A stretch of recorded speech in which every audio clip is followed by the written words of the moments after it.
प्रदेश का पहला आयुष विश्वविद्यालय की राष्ट्रपति ने दी सौगात। नमस्कार, आप देख रहे हैं आपका अपना न्यूज चैनल इंडिया समाचार। उत्तर प्रदेश के पहले आयुष विश्वविद्यालय के शिलान्यास समारोह में राष्ट्रपति रामनाथ कोविंद ने वैदिक काल के प्रतिष्ठित आयुष गतिविधियों की महत्ता को आधुनिक काल में स्थापित करते हुए कहा कि कोरोना की दूसरी लहर को नियंत्रित करने में आयुष ने महत्वपूर्ण भूमिका निभाई है। यह विश्वविद्यालय आयुर्वेद, योग, यूनानी, होम्योपैथिक और सिद्ध के अलग अलग महाविद्यालयों के सत्र, पाठ्यक्रम, परीक्षा और परिणाम के नियमन और इन चिकित्सा पद्धतियों का लाभ आम जन तक पहुंचाने और सुलभ कराने में काम करेगा।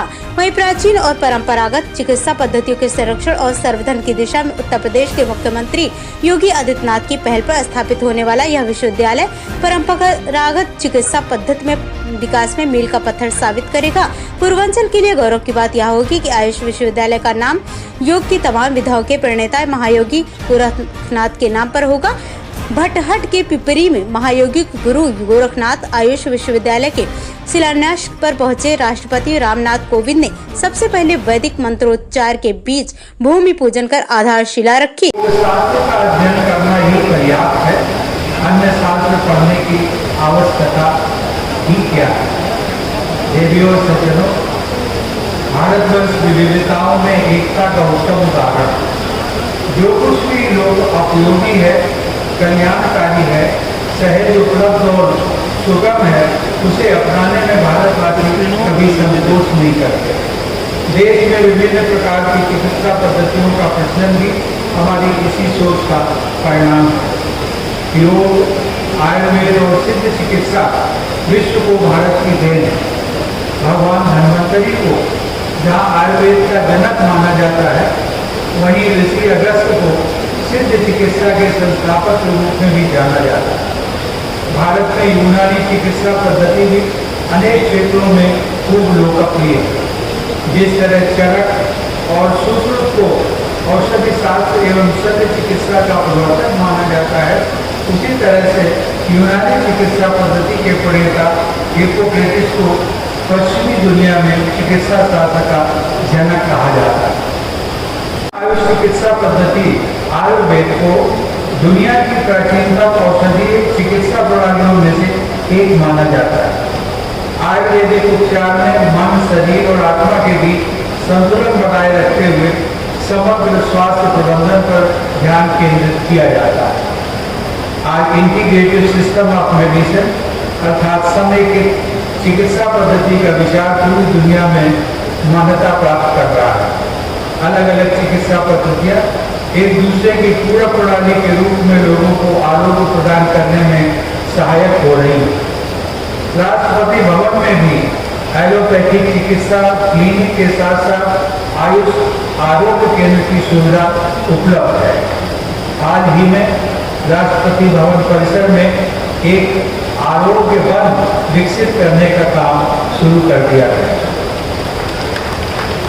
देवियों और सज्जनों, भारतीय चिकित्सा पद्धति, विशेष तौर पर प्राकृतिक चिकित्सा की बात हो तो राष्ट्रपिता महात्मा गांधी का स्मरण स्वाभाविक है।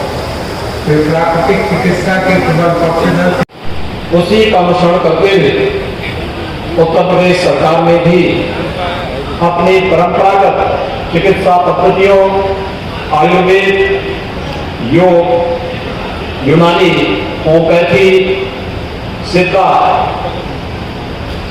इन सभी चिकित्सा पद्धतियों को एक साथ जोड़ते हुए आयुष मंत्रालय का गठन करके इन्हें प्रोत्साहित करने का कार्य किया। हम सब जानते हैं विगत 1.5 वर्ष से पूरी दुनिया कोरोना महामारी से त्रस्त है और इस दौरान दुनिया का कोई देश ऐसा नहीं होगा जिसने इस महामारी से लड़ने के लिए रोग क्षमता, प्रतिरोधक क्षमता विकसित करने के लिए, इम्यूनिटी डेवलप करने के लिए भारत की परंपरागत चिकित्सा पद्धतियों का अनुसरण किया।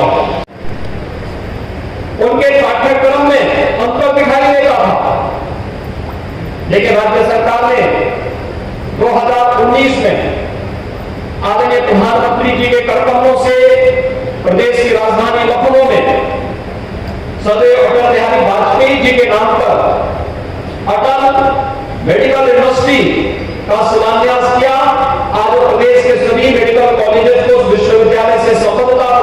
करते हुए एक रूपता प्रदेश के अंदर मेडिकल एजुकेशन के क्षेत्र में लाने का कार्य किया गया। प्रदेश सरकार के पास टेक्निकल एजुकेशन से जुड़ा हुआ विश्वविद्यालय, जितने भी इंजीनियरिंग कॉलेज हैं, तकनीकी संस्थान है, उन्हें एक मंच से एक सूत्र के साथ जोड़ने के लिए उत्तर प्रदेश टेक्निकल यूनिवर्सिटी इस दिशा में कार्य कर रही है।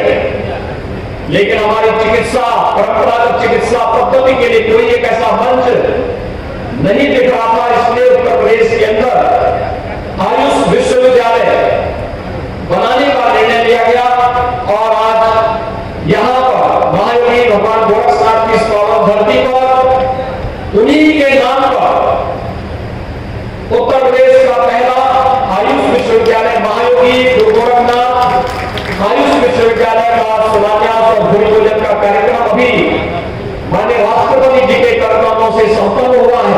मैं इसके लिए